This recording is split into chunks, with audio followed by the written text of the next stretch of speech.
Hi, I'm Brian Mandel, the editor-in-chief of the Cleveland Clinic Journal of Medicine, CCJM. Welcome to Beyond the Pages, CCJM podcast, where we will take you in depth into the content of selected articles from the Cleveland Clinic Journal of Medicine and explore a few interesting tangents along the way. Through moderated interviews with our authors and other experts in the field, we hope the clinicians will gain a more nuanced perspective of clinical concepts that are changing the practice of medicine and be able to apply this perspective to the care of our patients. Thank you for joining us on an episode of Beyond the Pages, Cleveland Clinic Journal Medicine podcast. I'm Dr. Andrei Brăteanu, Senior Associate Program Director of the Internal Medicine Residency Program in the Medicine Institute of Cleveland Clinic and Associate Professor of Medicine at Case Western Reserve University. Today, I'm joined by Dr. Holly Peterson in the Department of Breast Services, Cleveland Clinic, and Associate Professor at Cleveland Clinic Lerner College of Medicine of Case Western Reserve University, and Dr. Benjamin Calhoun of the Department of Pathology and Laboratory Medicine, Lindberger Comprehensive Cancer Center at University of North Carolina at Chapel Hill in North Carolina. They are here to talk to us about the article published in the Cleveland Clinic Journal of Medicine, Surgical De-Escalation. Are we ready for observation of benign high-risk breast lesions found on core needle biopsy?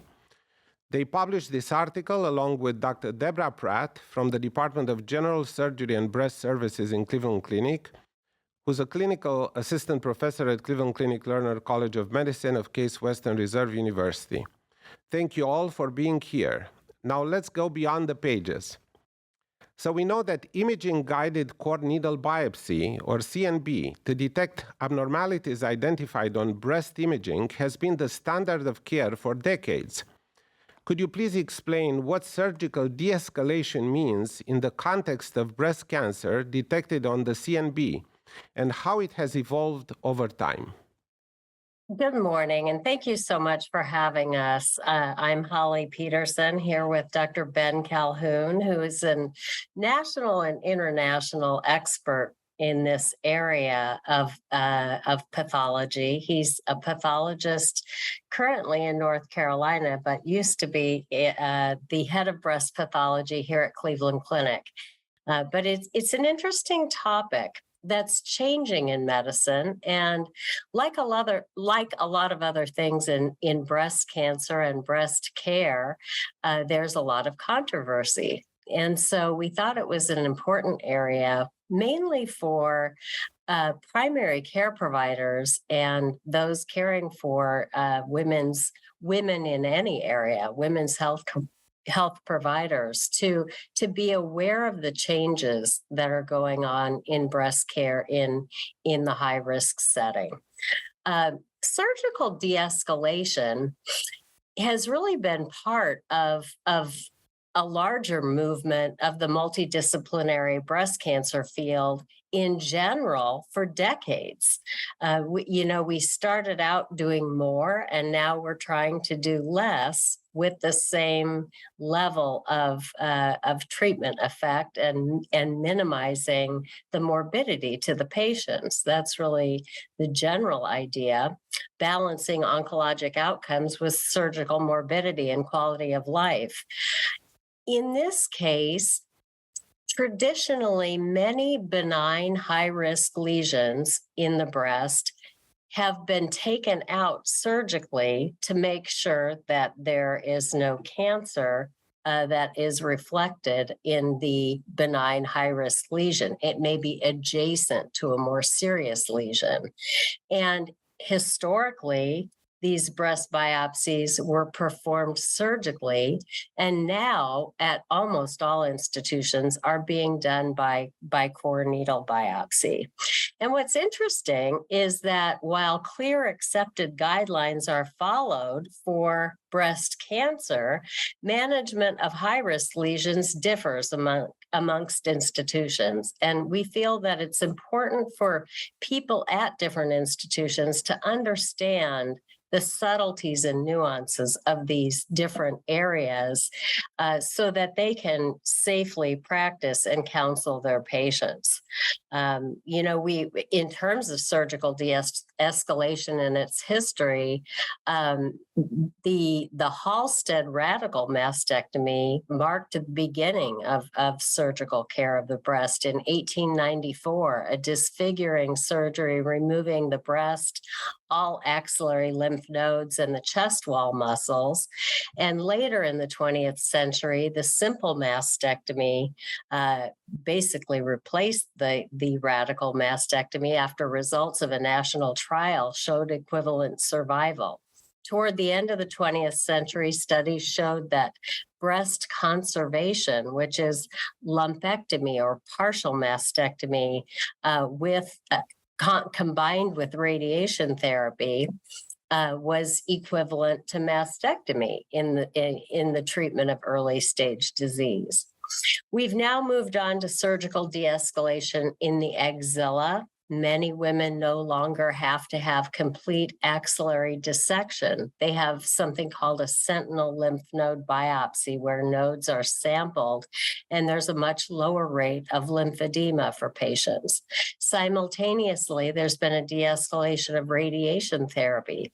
It used to always be 5 to 6 weeks, and now there are 3-week courses and 1-week courses, and even intraoperative one-time courses for patients. And it's being evaluated whether older patients may need radiation therapy at all. Future areas of de-escalation include freezing cancers, cryoablation, and even watching something called ductal carcinoma in situ, which is a cancer that's essentially confined to the milk ducts.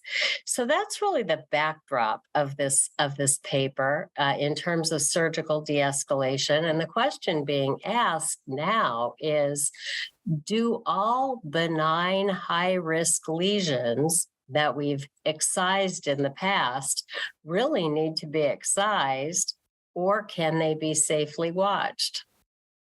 Ben, do you have anything to add to that question? I think I would just echo something that you mentioned, which is we're in a sort of a paradoxical moment with management of some lesions diagnosed on image-guided core needle biopsies, in that we have multiple open clinical trials for surgery versus active surveillance for ductal carcinoma in situ, which is, we tend to think of as a more advanced lesion compared to the benign and atypical lesions we're talking about today. Yet we don't really have any very large open trials for those lesions and have limited prospective evidence regarding the benign and atypical lesions that we're discussing today. So thank you both for this amazing history of the surgical management of breast cancers.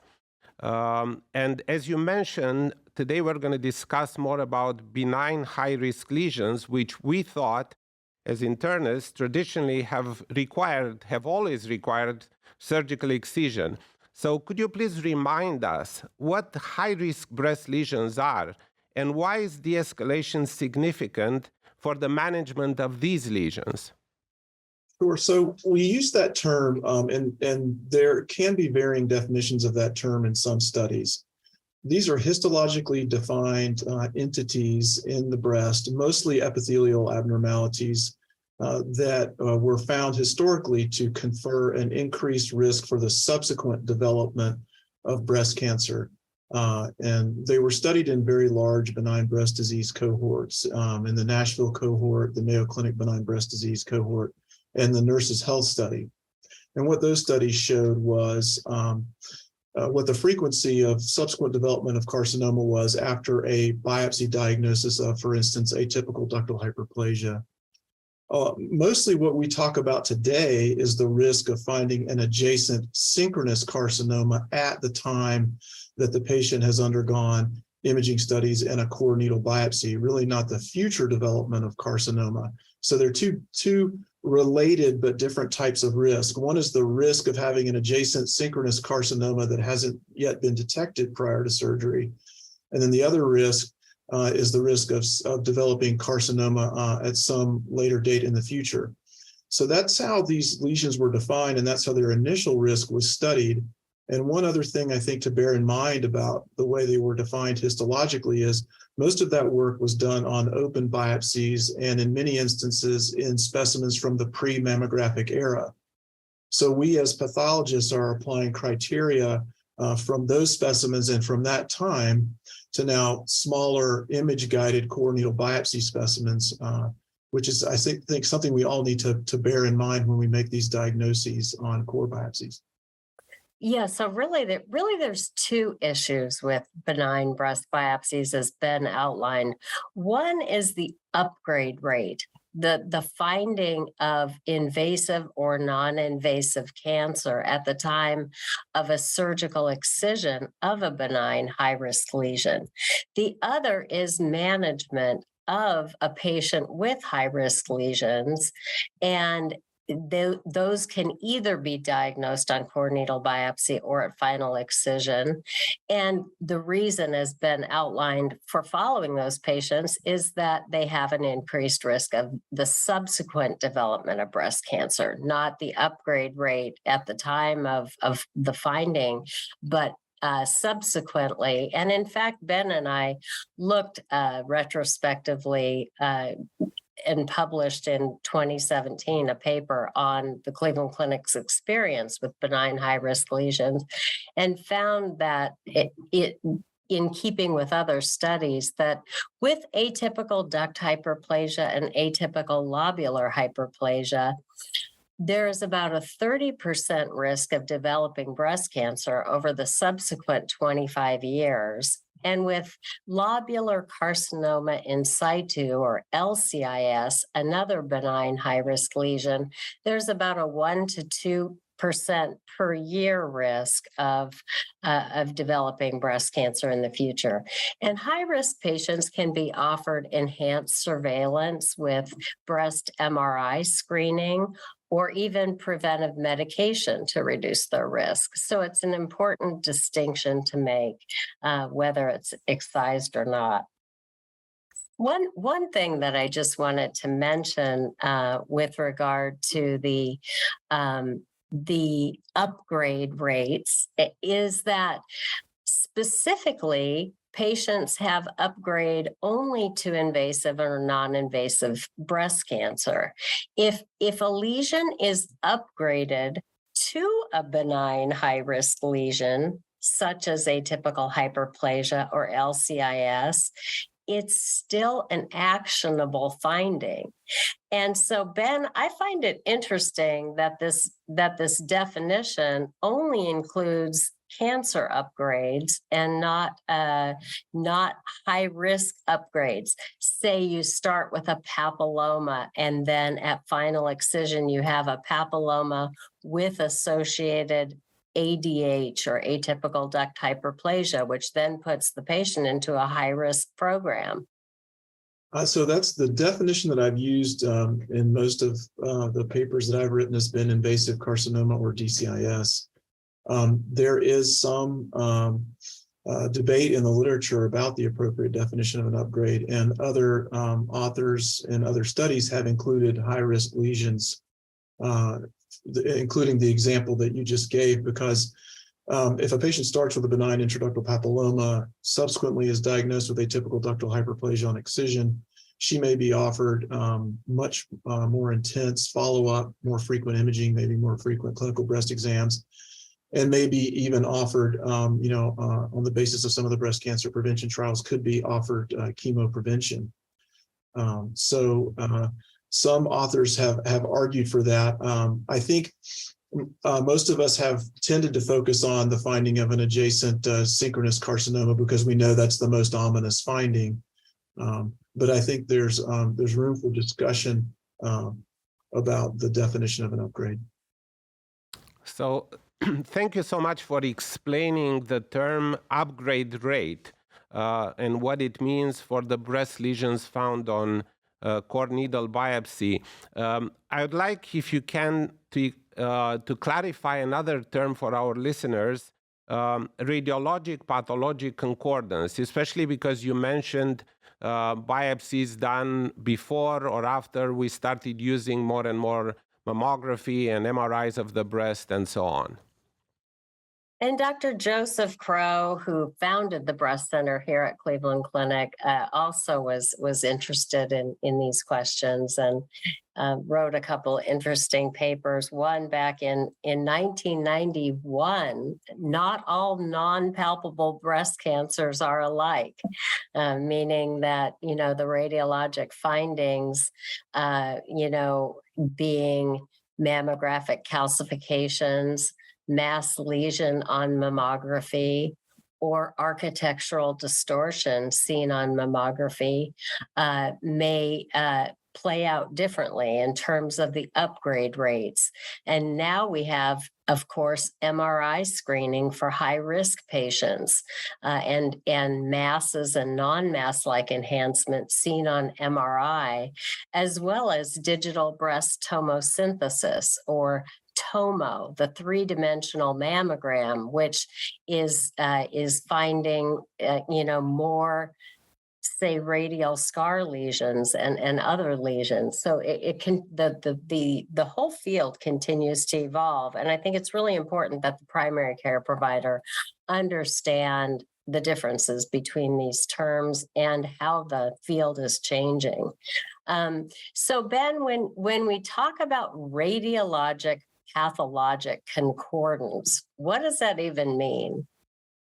So this is something that the radiologists are required to do for each biopsy they perform under the Mammography Quality Standards Act and related regulations.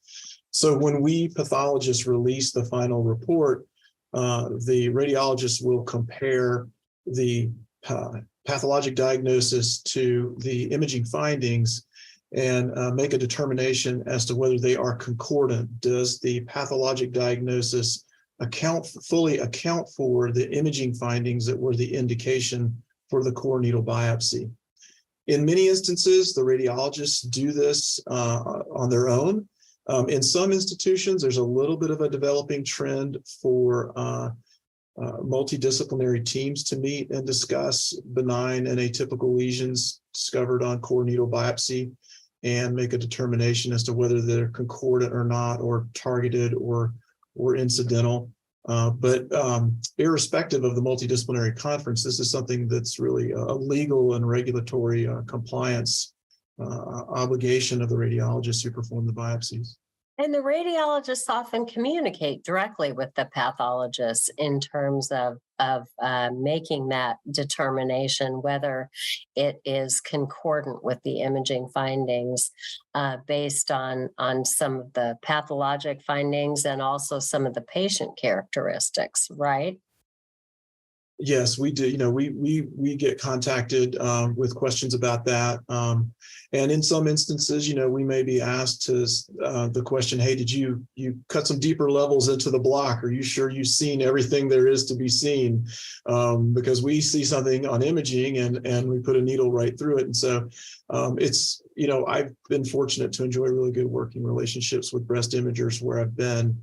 And it's great to have that dialogue with them. This concludes part 1 of this episode. Please join us for part 2 as our conversation continues, Beyond the Pages. Thank you for your insights in helping us to go beyond the pages of the Cleveland Clinic Journal of Medicine. To read CCJM articles, visit ccjm.org. To participate in other accredited educational activities, visit ccfcme.org.